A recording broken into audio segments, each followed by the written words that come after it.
H do Agro, com Kellen Severo. Oferecimento Ihara. Agricultura é a nossa vida.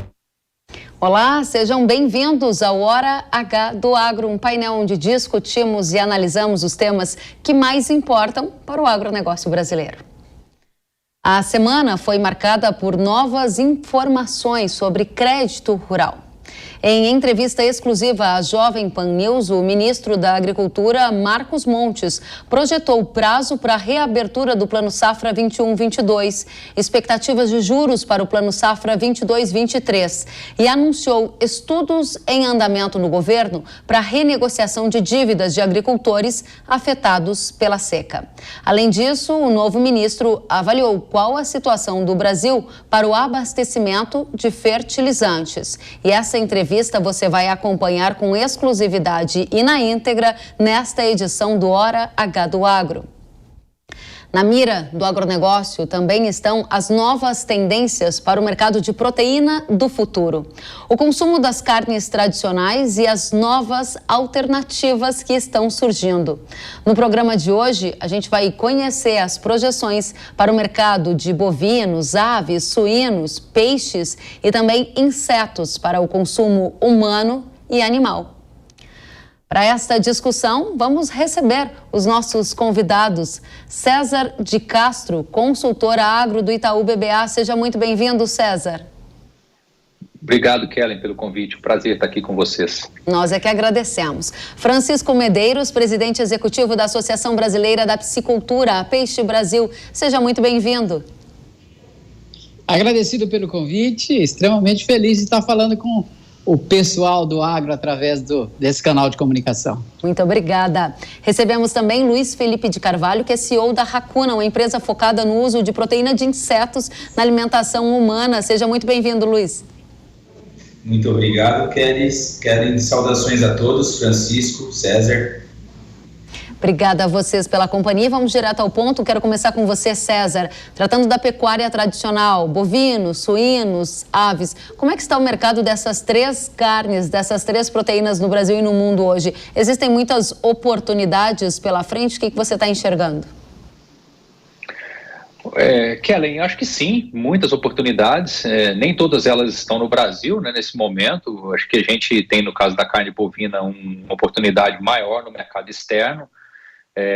Acho que a chegada da China, né, há poucos anos, ela mudou bastante a dinâmica da pecuária, dado que o país asiático demanda volumes muito significativos, não consegue preencher a sua necessidade de consumo com a produção local.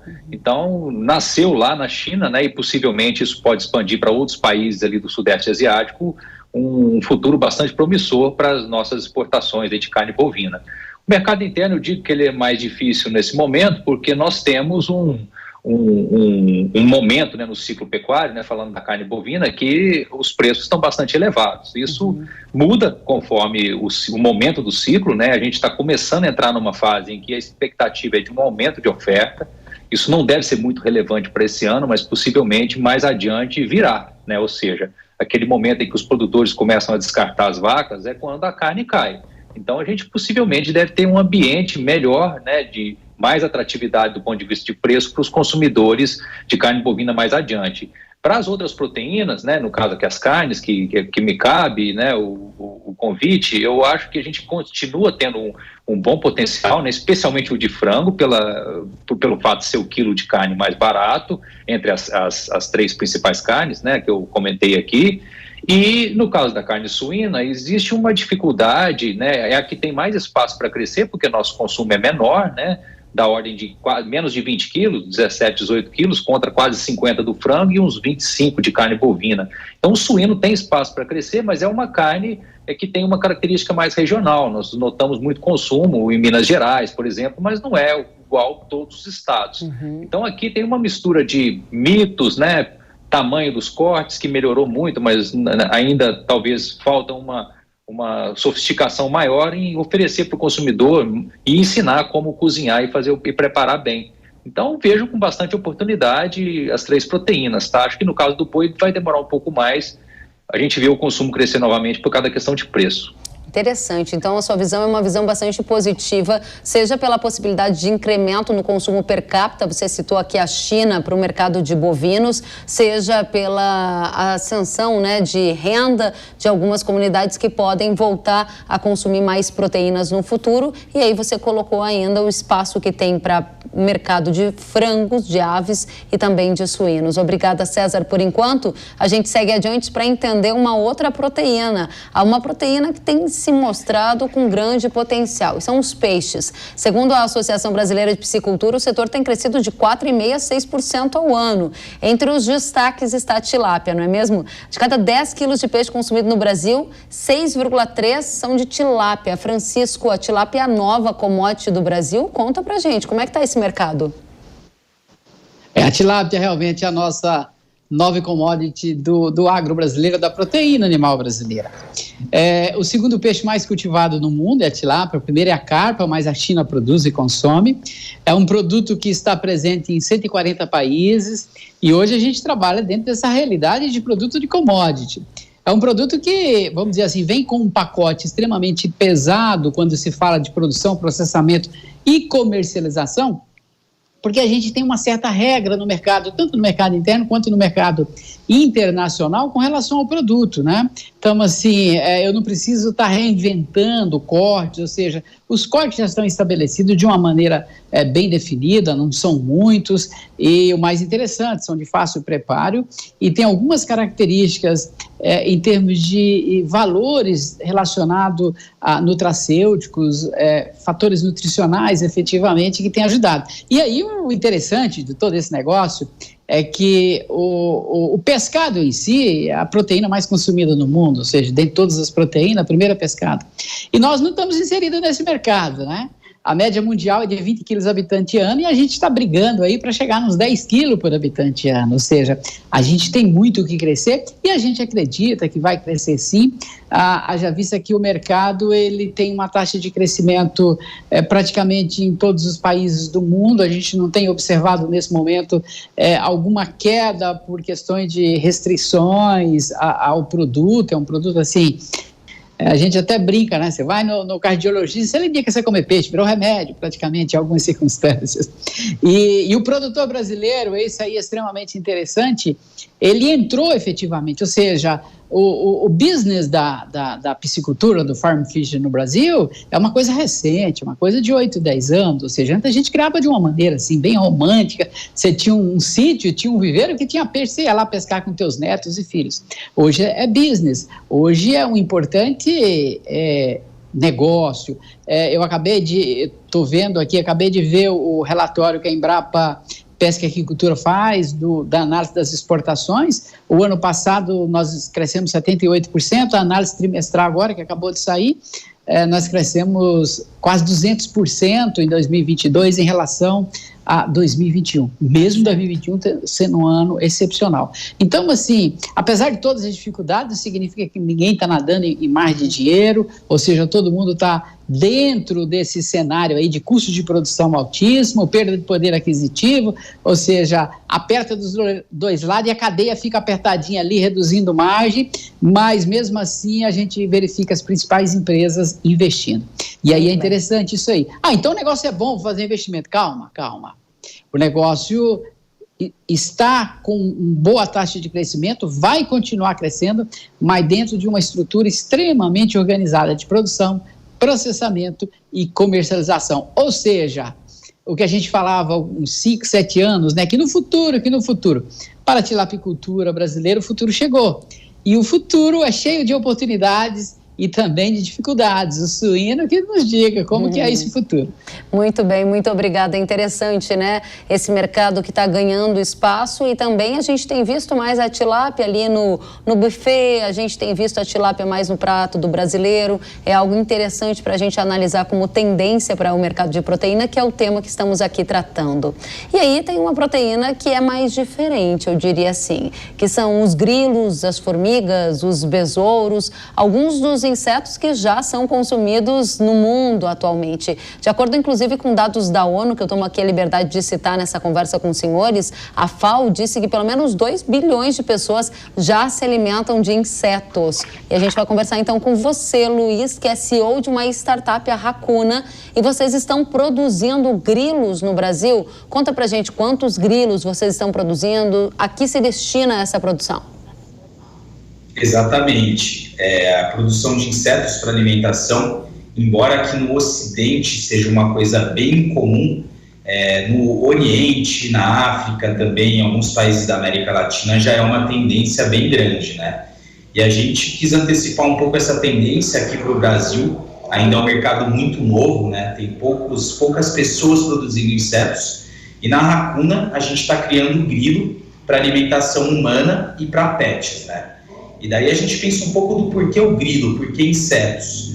Os insetos eles são muito interessantes como uma fonte de proteína, além de serem muito nutritivos, né? Os grilos, por exemplo, se a gente pega e desidrata eles, nós podemos fazer uma farinha, né? Um pó de proteína com eles. E eles vão ter mais ou menos 65% de proteína de alto valor biológico, né? Ou seja, essa proteína tem todos os aminoácidos essenciais, uma proteína muito boa, de origem animal. Eles têm 12 vezes mais vitamina B12 que salmão, ômega 3, ômega 6, eles são muito nutritivos.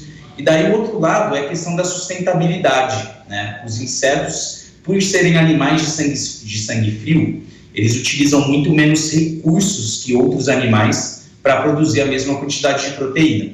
Daí a gente está falando de área, né? A gente consegue criar os insetos em sistemas verticais. Então, nós aproveitamos por volume a criação, menos alimentos, menos água e menos gases de efeito estufa. Para a alimentação humana, ainda é uma coisa muito nova. No Brasil e no Ocidente em geral, tem uma barreira cultural bem grande, mas a gente está vendo essa tendência ser quebrada na Europa, nos Estados Unidos. Já tem diversas empresas aí produzindo diversos produtos. Na Racuna, hoje, a gente está localizado em Piracicaba. Estamos com uma planta piloto de produção de grilos e a gente deve ter hoje mais ou menos uns 250 mil grilos, que isso se traduz em mais ou menos uns 200 a 250 quilos de grilo por mês que a gente está tirando na nossa planta. Interessante, hein? A gente imagina aqui que a nossa audiência também deve ouvir com certa curiosidade, porque estamos tratando das proteínas tradicionais e das proteínas do futuro. Fiquei com algumas curiosidades, a gente vai voltar a esse tema com você, Luiz Felipe, mas só para não perder o ponto, essa produção de grilo, ela já é vendida comercialmente, você falou, para ração animal. Essa é uma das vertentes, mas para consumo humano aqui no Brasil isso também já acontece? Sim, tem algumas vertentes, né? Hoje, para alimentação animal, tem poucos produtores que produzem mais para alimentação de pets e pets exóticos, né? Quando a gente fala de insetos para alimentação de animais de abate, como tilápias, por exemplo, frango, porcos, o bovino não é permitido por legislação, daí o grilo não faz muito sentido, porque a produção dele é cara. Nós teríamos aí que aliar um outro tipo de inseto, que é a mosca soldado negro, né? A Black Soldier Fly, que ela é um reciclador muito voraz, e daí ela acaba por comer resíduos orgânicos, né, de boas origens agroindustriais para virar proteína. Então isso é bem interessante. Se a gente está falando para alimentação humana, os grilos eles têm uma barreira cultural menor do que outros insetos. Né? Se você imaginar falar para um brasileiro para comer uma larva ou uma barata, é bem complicado. E hoje existem produções e vendas um pouco artesanais. Nós na Racuna estamos desenvolvendo alguns produtos para serem lançados em breve, né? Mas por enquanto nosso foco está em alimentação de alguns pets exóticos ali, com uma vinda de ingrediente. Mas em breve nós lançaremos produtos como uma barra de proteína, macarrão, granola, né? Utilizando o inseto processado. A gente percebeu que se você utilizar o inseto inteiro, a barreira cultural é grande. Mas a farinha de um inseto, como se fosse uma proteína de atleta, né? O whey protein, como um ingrediente em algo que as pessoas já consomem, a barreira é bem menor. Bacana, muito interessante. César, como que você, aí, enquanto especialista de proteínas tradicionais, avalia também a entrada dessas outras proteínas e como estão as condições de rentabilidade nesse mercado de aves, de suínos, de bovinos? Você já citou um pouquinho pra gente, né? Não dá para alimentar esses animais necessariamente com o grilo, com a proteína, porque ela é cara, mas a soja também tá caro, o milho também tá caro, o farelo também está caro, ou seja, está sobrando recursos na conta de quem produz proteína no Brasil, e como você avalia os riscos desses novos entrantes no mercado de proteína do futuro? Olha, Kelly, primeiro sobre os novos entrantes, eu acho que é super bem-vindo, né? Assim como foram as proteínas alternativas, os plant-based, né? Que não, na verdade são produtos à base de outras plantas, e isso subiu muito rápido, né, com taxas muito fortes de crescimento.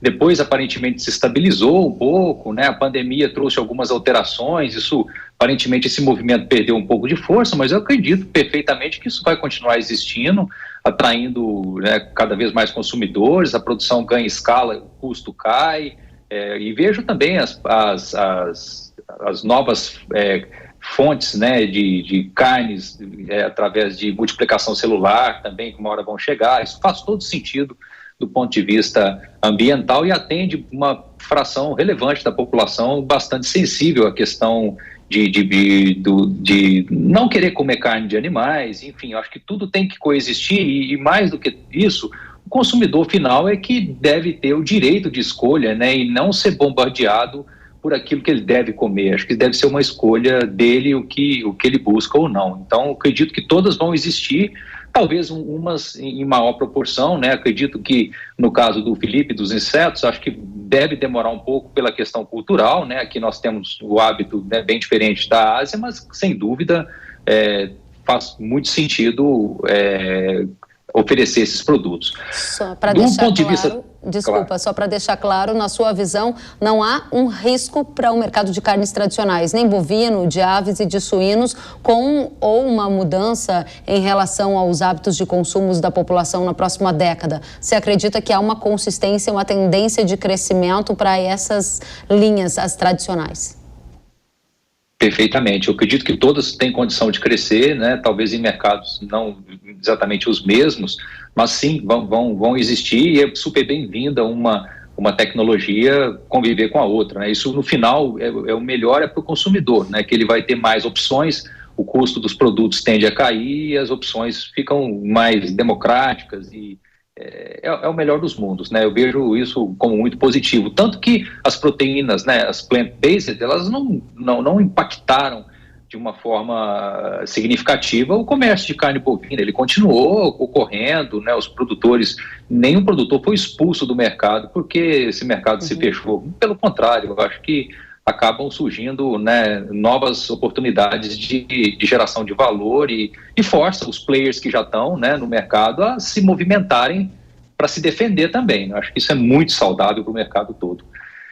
Muito bem. Sobre a sua outra por pergunta, favor, se puder rapidinho, César. Claro, das rentabilidades, Kelly, está muito difícil para todo mundo que demanda ração, né, que é intensivo, principalmente as produções de aves, ovos, suínos, leite e um pouco da pecuária nossa, que é baseada em confinamento, né, uma parte, está caríssimo, né? Isso vai ser um ano muito difícil por várias questões, que começou o ano passado, né, com problemas de safra, que depois se somou a uma volta da pandemia, da atividade no mundo todo voltando, demanda violenta e, por fim, uma guerra. Então, tudo indica que vai ficar muito caro. Tem boas notícias no meio dessa história, que é aparentemente o bom desenvolvimento da nossa safrinha, podemos ter uma condição bem melhor no segundo semestre, o que significa que as proteínas têm que subir os preços para poder continuar no jogo. Isso está acontecendo relativamente bem na carne de frango, né? Os preços já se ajustaram porque o setor reduziu a produção, também dos ovos, um pouco mais cedo. O setor de suínos é o que mais nos preocupa, porque o ciclo é muito longo, né? E o desalojamento de matrizes é muito complicado e demora. Então, aqui é o setor que está mais sofrendo. Eu acho que essa crise ela se soma a um incentivo muito forte de produção que houve no passado recente, por conta da chegada da China na importação, né, de carne e suína brasileira, e agora nós temos que arrumar a casa, né? Então vai doer um pouco, aparentemente, na suinocultura, mas também no devido momento ela se ajusta e acho que vida que segue, né? Acho que já passamos por outras crises semelhantes, essa não será a última. Muito bem, muito obrigada, César. Diga pra gente, Luiz, qual o tamanho, ou melhor, antes, Francisco, me desculpe. Francisco, vocês também estão sendo impactados por esses custos de produção aqui mencionados. Qual é o tamanho do mercado de consumos de peixes no Brasil e no mundo? O que você está vendo aí? Porque muito no primeiro bloco ali você deixou claro que existem oportunidades, mas elas precisam ser bem geridas, de que não é um negócio para amadores. Entra produzindo tilápia em cativeiro e vai nadar em rios de dinheiro, né? O que você está dizendo é que há oportunidades bem geridas, dá para ter margens positivas. O consumo de peixes vai crescer no Brasil em qual proporção nos próximos anos? Olha, a tendência é continuar crescendo. A gente deve observar nos próximos anos taxas de crescimento, inclusive maiores, porque a gente tem um mix de peixes de cultivo. Nós temos a tilápia e o chamado peixes nativo. Peixes nativos aí de conhecimento da maioria, principalmente tambaqui, pacu e pirarucu, né, o que a maioria conhece. Em função de modelo de negócio, nos últimos 6 anos, os peixes nativos têm tido queda na produção e a tilápia tem ocupado esse espaço e mantido a taxa de crescimento. Se nós analisarmos somente a taxa de crescimento da tilápia, ela cresce 2 dígitos já faz algum tempo. Ou seja, no último ano, mesmo com todo esse processo da pandemia, o setor cresceu 10%. E isso para uma proteína animal, assim, é extremamente desafiador você manter esse pico. E nós acreditamos que essa taxa de crescimento ela vai continuar nessa década. E por que isso vai acontecer? Em função das oportunidades de negócios que surgiram, estão surgindo nessa década. Ou seja, a presença, um exemplo de um peixe de cultivo, de um filé de tilápia no freezer das pessoas, já soa como normal. A rede de varejo, praticamente 100% da rede de varejo, você já encontra disponibilidade do produto, que, aliás, esse sempre foi o nosso grande desafio, colocar o produto lá no ponto de venda. Isso hoje já é uma realidade, principalmente nas grandes redes, e nas grandes cidades, e agora está chegando nas pequenas cidades também essa maior oferta, e isso abre uma amplitude maior. Outra questão que a tilápia trouxe para o mercado é a questão relacionada a alguns dogmas, né, alguns mitos relacionados ao peixe, cheiro de peixe, espinha de peixe, ou seja, o produto não tem nada disso. A gente sempre brinca, tirando leite, a proteína mais fácil de fazer é um filé de tilápia. Porque se você colocar numa frigideira um filé de tilápia e um ovo, você termina o filé de tilápia primeiro do que o ovo. Você fica ali 1-2 minutos de um lado, passa para o outro e está pronto. Então, se você não sabe fazer ovo, você sabe fazer filé de tilápia. Bom marketing da tilápia, hein, Francisco? Essa comunicação, as empresas do setor, elas assim observaram isso e hoje a gente tem uma dificuldade maior. O nosso maior esforço é conversar com o consumidor a respeito desse produto que ele está na gôndola do supermercado. Bacana. E aí a gente tem outros aspectos que são muito importantes para o dia de hoje. Ele encontra basicamente 3 produtos: a tilápia inteira, ele encontra postas de tilápia e ele encontra filé de tilápia.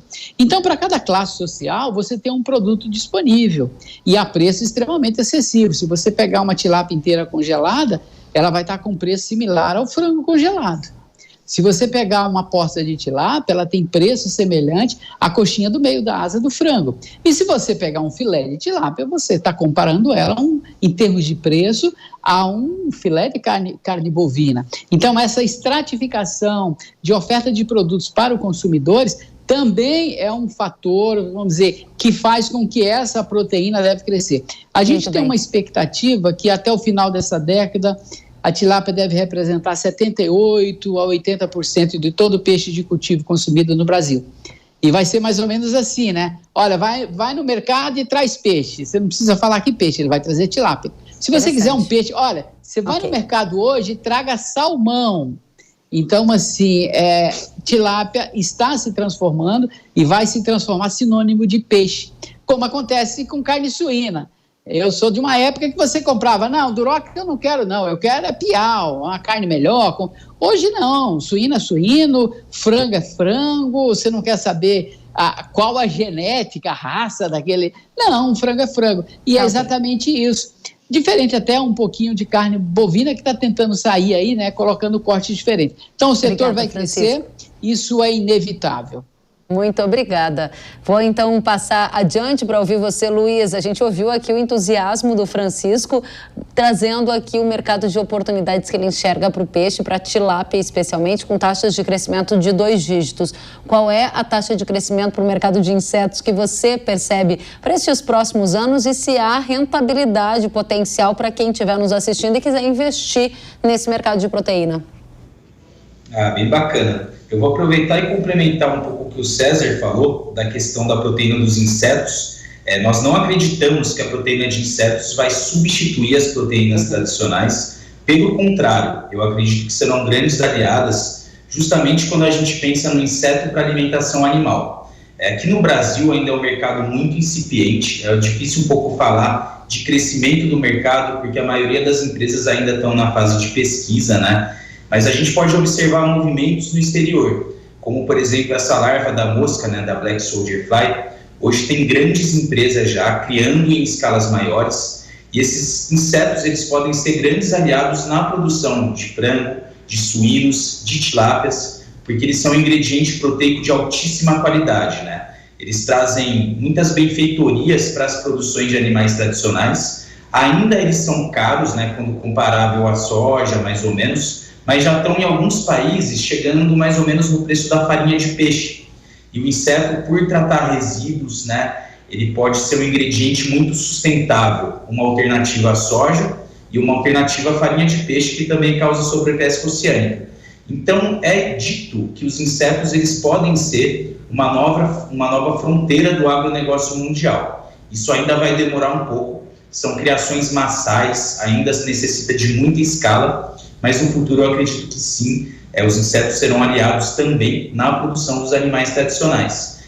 Para ter uma ideia, né, a farinha de grilo nos Estados Unidos, ela vem dobrando de tamanho o mercado desde 2010, né? E o Banco Barclays, ele projeta que o mercado global de insetos alimentícios, digamos, tanto para humanos quanto para animais, vai bater mais ou menos 8 bilhões de dólares em 2030. Então, é um mercado ainda incipiente, é uma fração dos mercados de proteínas tradicionais, mas a gente pode sim aliar esses dois mercados e vai ter um crescimento bem interessante nos anos que estão vindo. Excelente, gente. Que bacana trazer essa visão de proteína tradicional, de proteína do futuro e de todas aí cheias de oportunidades. Eu quero agradecer demais a presença de vocês. César de Castro, consultor do Itaú BBA, muito obrigada pela presença, pelas projeções. Francisco Medeiros, presidente executivo da Associação Brasileira da Piscicultura, seja muito bem-vindo, volte mais vezes assim como você, César. Luiz Felipe de Carvalho, CEO da Racuna, também agradeço demais a presença, voltem mais vezes, foi um prazer ouvi-los, até a próxima. E a gente segue, porque vocês sabem que toda semana tem um quadro aqui, que é o quadro em que a gente viaja pelas diferentes regiões do Brasil. E eu vivo um dia como agricultora. E desta vez eu fui lá aprender sobre uma bebida que é adorada por grande parte dos brasileiros, o café. Eu viajei a convite da Ihara para Pinhuí, em Minas Gerais, onde vivi como produtora de café. Lá eu me emocionei com a família Faria e aprendi um pouquinho sobre essa fantástica bebida. Vamos ver?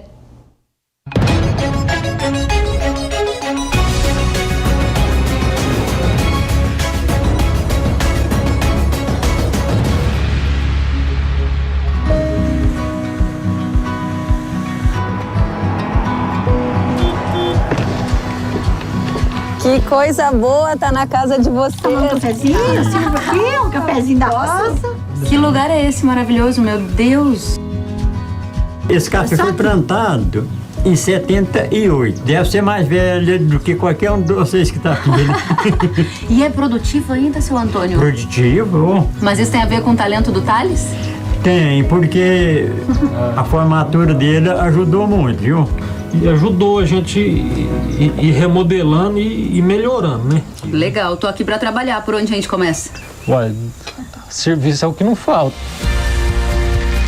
Então, esse café aqui, a gente passa todo ele no terreiro e depois, com certa umidade, ele vai pro secador para finalizar a seca. E como é que a gente vai revirar esse café aqui no terreiro? Bom, a gente vai utilizar um recurso técnico que a gente desenvolveu aqui para agilizar esse processo aí. Então, vamos lá? Bora lá. Thales do céu, quem é essa aí? Isso aí é uma engenhoca que a gente inventou aqui para tentar auxiliar no serviço aqui.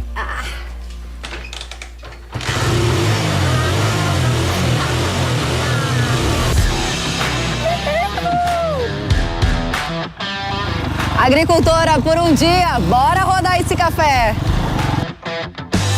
Muito proativa, tá fazendo tudo certinho e trabalhadeira mesmo, é isso aí. Tocar o café, colocar a mão na terra, revirar o terreiro e participar de tudo isso é muito, muito bacana. Ei, Kelly, você vai me ajudar a fazer o almoço ou não? Vamos lá, dona Ila. Vamos começar, tá na hora das panelas.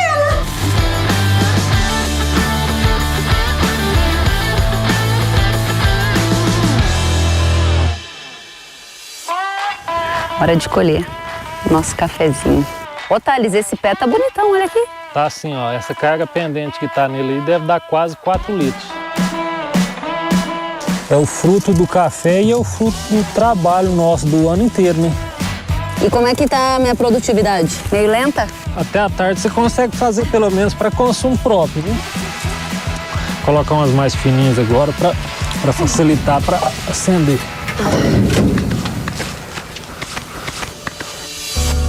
Eu quero buscar o máximo possível de tecnologia e tudo, mas não tenho intenção de deixar de seguir o que eu sempre segui, não.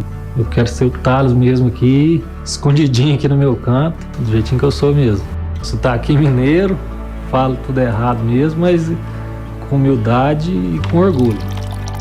Raríssimas exceções, né, de pessoa que não coloca o cafezinho na mesa lá todo dia, né? Então eu acredito que eu tô aqui escondidinho aqui no meu canto, mas tem um pedacinho de mim circulando pelo mundo inteiro, né? Vamos dizer assim. Aqui os valores estavam muito claros. É o valor da simplicidade, de fazer o bem, de fazer o seu trabalho bem feito e de tentar prosperar sempre, mas sem prejudicar o outro. É isso o que é o produtor rural brasileiro. Às vezes tem dia que tá difícil aqui, eu olho pro lado, tá os dois ali, né? Então aqui te dá um gás a mais para você continuar, né? Vamos dizer assim. Desculpa a emoção. Para mim, o Thales ter surgido foi a mesma coisa de eu ir pro céu, sabe? Para mim foi bom demais, viu? Não tem como saber até falar dos filhos que a gente tem, né? Porque é tudo pra gente. Tudo mesmo.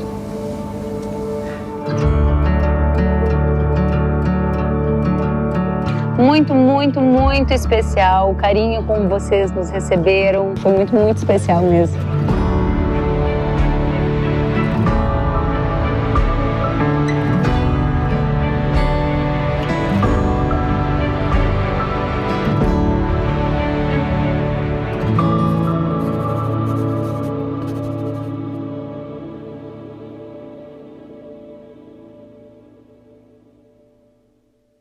Nós estamos com o ministro da Agricultura, Marcos Montes, para uma entrevista exclusiva aqui à Jovem Pan News. Ministro, muito obrigada pela oportunidade de estar conosco e trazer uma mensagem ao Brasil e ao público do agronegócio também. Obrigado, Kelly. É um prazer estar com você aqui para a gente poder conversar um pouco. Ministro, recebemos centenas de perguntas de agricultores espalhados pelo Brasil inteiro e eu gostaria de começar com a primeira delas sobre Plano Safra 21-22. Os agricultores querem ter acesso aos recursos do Plano Safra para custear lavouras como, por exemplo, a de trigo ou para fazer investimentos em máquinas agrícolas, mas esses recursos estão esgotados e recentemente o BNDES disse que pelo menos até 15 de abril não haverá acesso a esse dinheiro. Qual é a sua política para ajudar os agricultores a acessarem esses recursos com juros controlados? Kelly, o Plano Safra sempre é um plano de muita discussão. Imagina você ainda no momento que nós vivemos. Quando nós elaboramos o Plano Safra 21-22, nós trabalhávamos ali com juros na altura aí de 2,75. De repente, somos surpreendidos e já no início do ano já trabalhávamos com juros aí de 10,75, 11%. Isso realmente criou uma situação nos valores de equalização que levaram a economia a ter que fazer estudos profundos. Naquele momento, eles seguraram o plano um pouco e nós passamos a discutir com eles como seria esse retorno e o que aconteceu agora, está acontecendo agora, nesse primeiro, numa situação que nós vamos discutir junto a um PLN que já está sendo analisado na Câmara, um PLN importante, que vai fazer com que a gente possa criar aí alternativa de desbloqueio de 868 milhões, aonde os senadores, o Congresso Nacional, falei com o presidente do Congresso recentemente, com o senador Rodrigo Pacheco, pedindo a ele que pudesse colocar essa situação em votação, e ele já nos disse que essa semana, ou no mais tardar, na próxima semana, a gente irá discutir, e eles irão discutir e aprovar esse PLN, onde nós teremos o destravamento desses recursos, com esses 868 milhões, que estão represando em torno aí de 24 bilhões de reais para esse plano, para nós encerrarmos esse plano Safra 21-22. Então, acredito que na próxima semana a gente alcance essa vitória lá no Congresso, essa aprovação, e as coisas voltem à normalidade e nós encerramos o Plano Safra 21-22. Muito bem, ministro. Outra dúvida da nossa audiência é sobre recursos para aqueles agricultores que foram afetados pela seca, né? Recentemente saiu um decreto que autorizava um crédito para abatimento nas parcelas de financiamentos, por exemplo, de agricultores familiares. Mas há centenas, milhares de agricultores médios ou outros agricultores que gostariam de saber se haverá alguma ajuda do governo para lidar com o passivo deixado pela seca.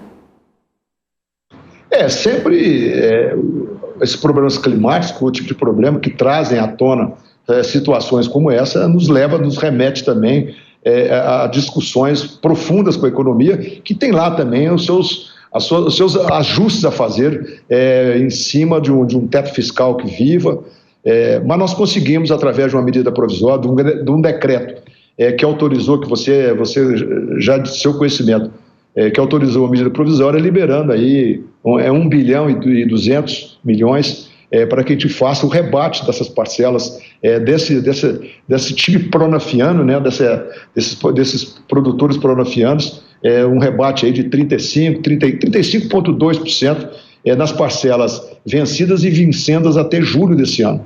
Então já é um avanço em relação a essa situação.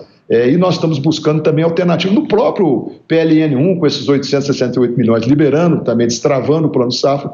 Com certeza, muitos deles ainda terão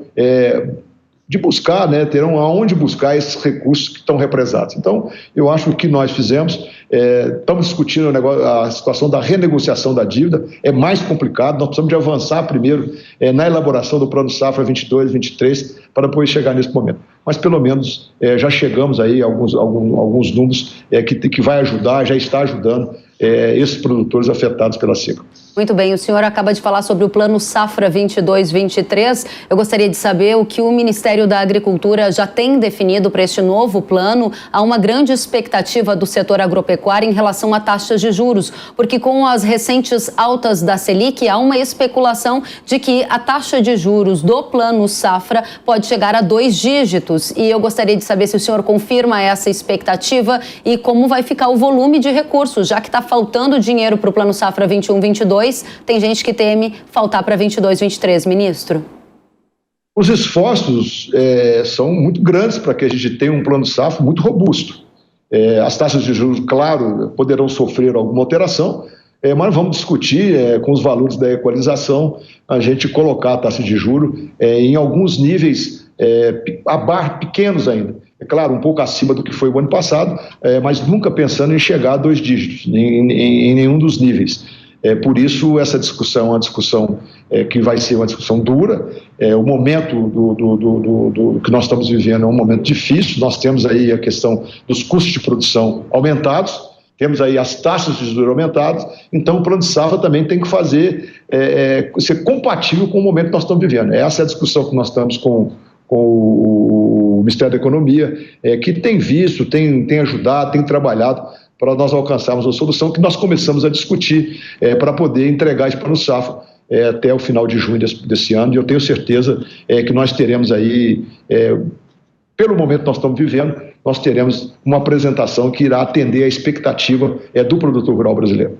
Muito bem. Ministro, o senhor disse há pouco que o governo nunca pensou em chegar a 2 dígitos em nenhum dos níveis, ou seja, nem para agricultores familiares, nem para médios agricultores e nem para os demais. Há, na condição atual do agro brasileiro, uma discussão de que as taxas de juros do Plano Safra 22-23 ficariam ao redor de 9,5% ao ano. Não é 2 dígitos, mas é bastante próximo disso. O senhor confirma?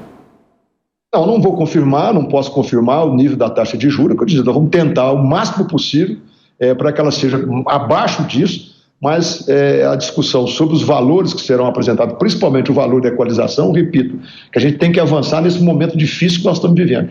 E eu acho que a economia está sensível a isso e nós esperamos que essas taxas de juros não cheguem a esses patamares.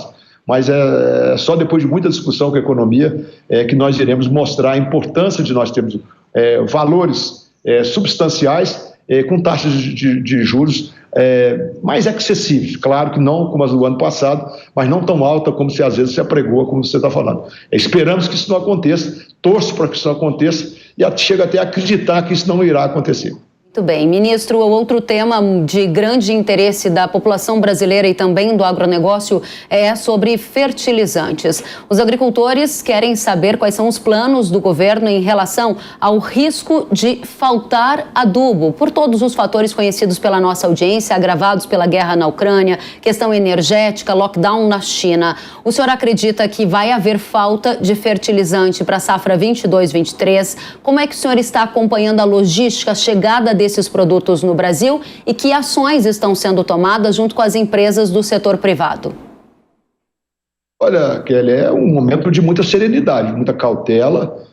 Sabemos que essa situação nos preocupa a todos, mas o que podemos dizer é o presente. Nós estamos aí com a oferta de fertilizantes normalizada até o final de mês de março, nós estamos em abril, estava toda ela normalizada. Nós temos aí mais 3, 4 meses torcendo e trabalhando para que essa normalidade continue acontecendo até a fase da planta, que agosto aproximadamente, mas o que está acontecendo agora é que nós estamos tendo uma oferta normal de fertilizante. Algum produto ou outro teve uma queda em relação ao ano passado, mas muito pequena, os preços aumentaram, eu concordo com isso, mas a oferta ela vem acontecendo normalmente até o final de março, segundo os levantamentos que nós temos aqui no Ministério.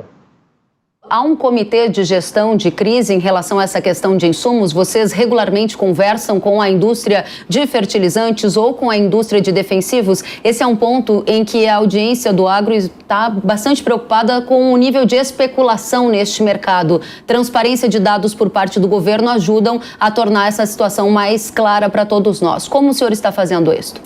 Nós temos aqui um grupo de trabalho, já existia quando nós lançamos o Plano Nacional de Fertilizantes, antes mesmo desse momento que nós estamos vivendo, junto com a Secretaria de Assuntos Estratégicos do governo, nós já falávamos sobre esse Plano Nacional de Fertilizantes, já preocupados com essa situação, e esse, vamos dizer, comitê, esse grupo de pessoas tem discutido então com mais fervor, até com muita mais determinação, e falando com os representantes. A ANDA mesmo é uma instituição que tem nos ajudado bastante sobre essa situação da chegada, sobre essa situação do momento que nós estamos vivendo, mas eu tenho certeza que vocês conhecem esses dados de importação, eles são até públicos, então todo mundo conhece o que está chegando e está dentro da normalidade. Agora, o momento é de tensão, o momento é de preocupação, mas nós estamos com muita serenidade e com muito trabalho buscando alternativas, inclusive dentro do Plano Nacional de Fertilizantes. Eu acho que tem entre vários assuntos que tem lá, eu acho que a caravana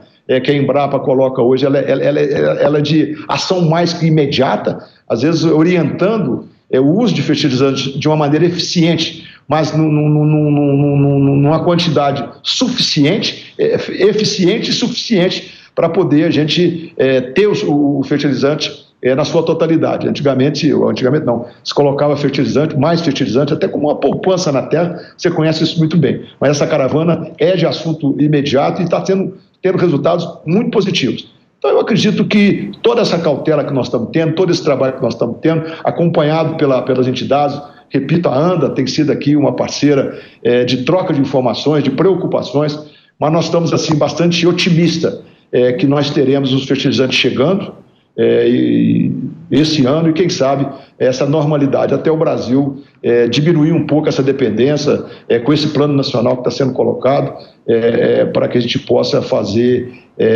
a nossa agricultura ser cada vez mais forte e alimentar o mundo todo. Muito bem. Ministro, o senhor citou aqui o Plano Nacional de Fertilizantes, citou a caravana da Embrapa fazendo estudos de solo no Brasil. São alternativas domésticas para lidar com o problema da escassez de adubo. Agora também tem sido uma agenda do governo, especialmente do Ministério da Agricultura, a visita a outros países produtores de onde o Brasil compra esses fertilizantes. A chamada diplomacia dos insumos. O senhor tem novas viagens marcadas? Há alguma tratativas com empresas privadas que possam aumentar o volume de fertilizantes enviados para o Brasil ainda para a safra 22-23? Sim, nós estamos seguindo aquilo que a ministra Tereza começou e o fez muito bem.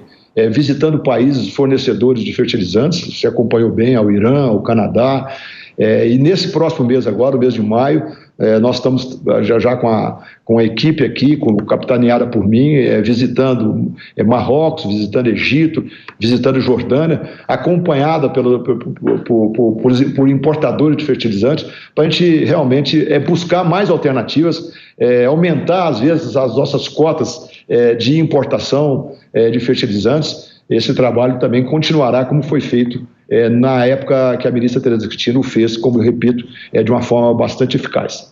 Muito bem. Só para deixar claro, tem alguma data marcada já para sua primeira viagem enquanto ministro da Agricultura na diplomacia dos fertilizantes? Tem. Eu saio no dia 2 de maio.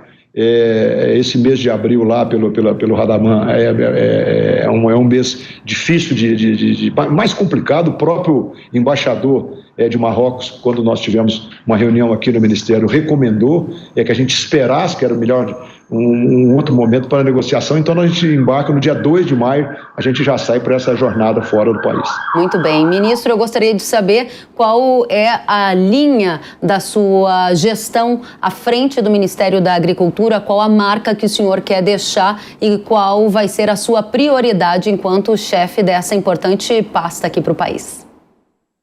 Kellen, eu acho que se eu entregar o Ministério, quando aqui deixar na linha objetiva, clara e bastante eficaz que a ministra Tereza implementou até hoje, eu já me dou por satisfeito. Mas é claro que nós temos aí alguns assuntos, como a própria abertura de mercados, mais abertura de mercado, a manutenção desses mercados, é fundamental que a gente faça também, não só a abertura, mas a gente faça também visitas para mostrar essa parceria cada vez mais forte. Existem alguns mercados que nós precisamos avançar um pouco mais. O mercado europeu é um mercado importantíssimo para o Brasil e que ficou um pouco, vamos dizer assim, não é de lado, ele ficou um pouco sem essas negociações, e eu tenho vontade de começar já imediatamente essa construção com o mercado europeu também, o próprio Reino Unido. Nós estaremos já marcando viagens para poder fazer essa negociação. Essa já seria uma linha da minha atuação aqui.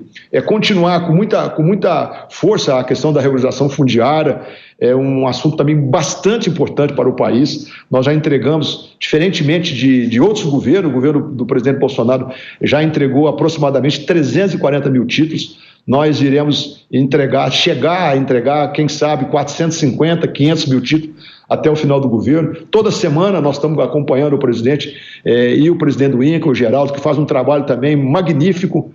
Nós estamos entregando, essa semana mesmo, estamos indo a João Pinheiro, em Minas Gerais, entregar títulos. Então é um assunto assim, extremamente importante para o governo, e a gente vai seguir isso com muita determinação.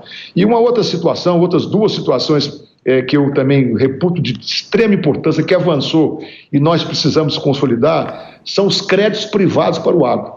Acredito que isso seja também um passo fundamental para essa manutenção do nosso processo de crédito ao setor.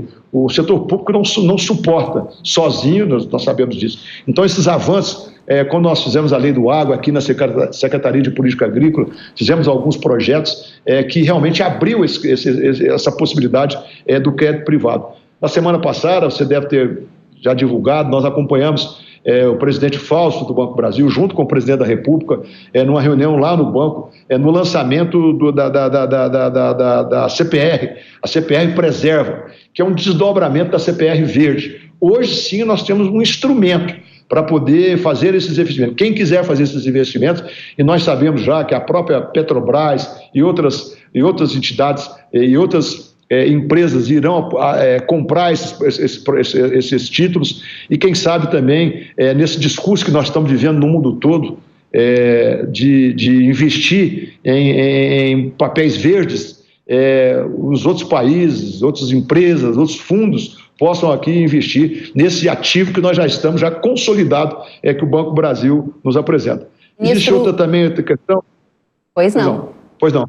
Pois não, por favor. Não, existe mais uma que eu acho também que é fundamental, Kelly, que é a nossa questão da nossa defesa agropecuária. Eu acredito que nós estamos aí trabalhando fortemente para cada dia mais nós sermos respeitados lá fora como somos. Eu sempre digo que se nós temos um símbolo lá fora, a Embrapa é um símbolo nosso lá fora e que tanto representa para o Brasil e tantas portas abre.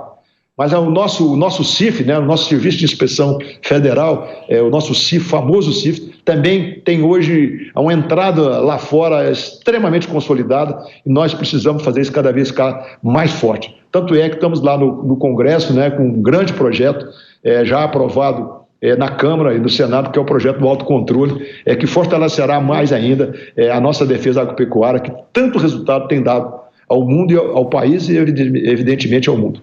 Ministro, para a sua consideração final, e desculpe interrompê-lo, diante de tantas questões importantes que o senhor colocou, eu preciso que o senhor amarre duas para a nossa audiência que estão nas suas prioridades. O senhor falou sobre desenvolver mais mercados na Europa, foco também no Reino Unido, lembrando que a Europa é uma grande crítica do Brasil e geralmente há uma visão mais preconceituosa em relação às nossas práticas de sustentabilidade, que demonstram até um desconhecimento do país comprador. O senhor acha que a imagem deturpada que se faz do agro brasileiro no exterior pode prejudicar o avanço dos produtos do Brasil na Europa? E segundo, o senhor falou em crédito privado. Há, na sua visão, uma incapacidade do governo de atender o grande volume de demanda por crédito e por isso que a iniciativa privada precisa entrar com mais força no crédito rural? Duas em um para o senhor, por favor.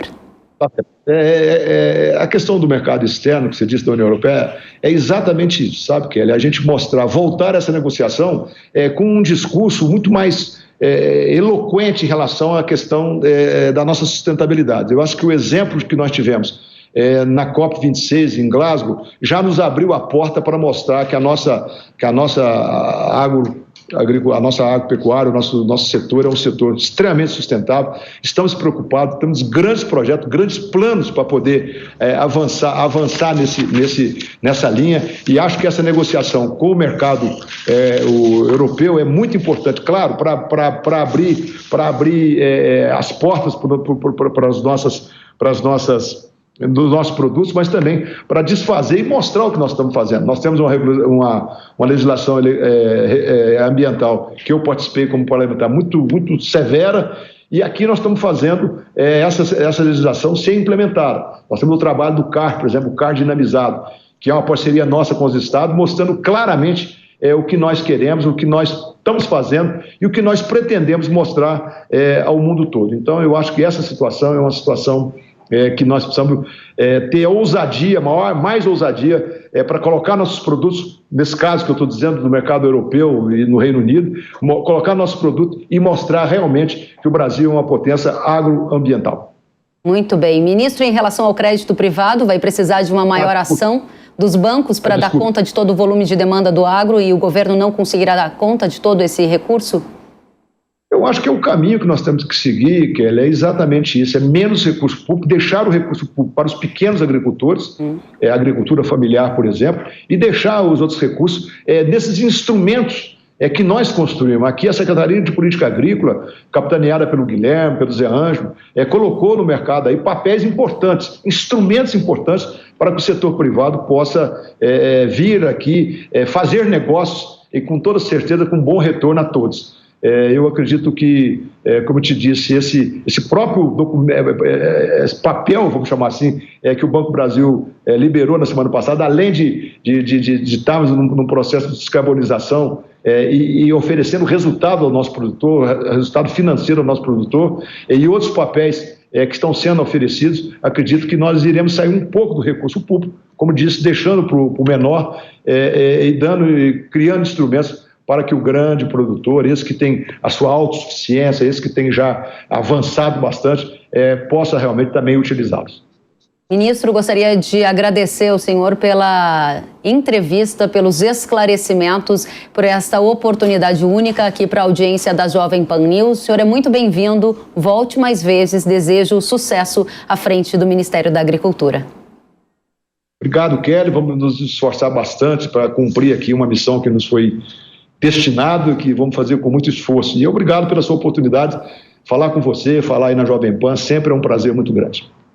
Muito obrigada mais uma vez ao novo ministro Marcos Montes pela exclusividade da entrevista e a gente deseja sucesso à frente do Ministério. Agora eu tenho um recado para você.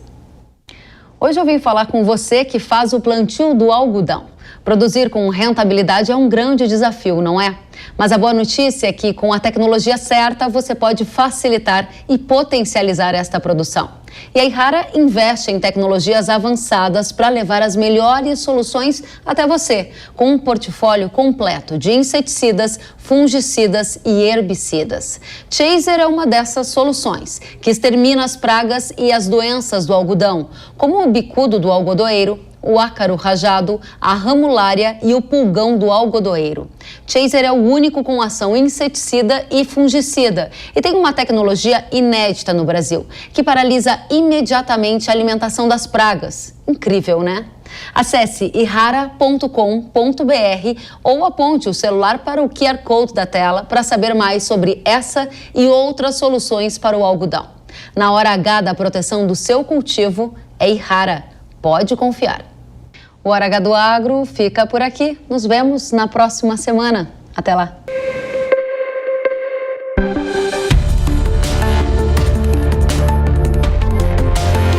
Hora H do Agro, com Kellen Severo. Oferecimento Yara. Agricultura é a nossa vida.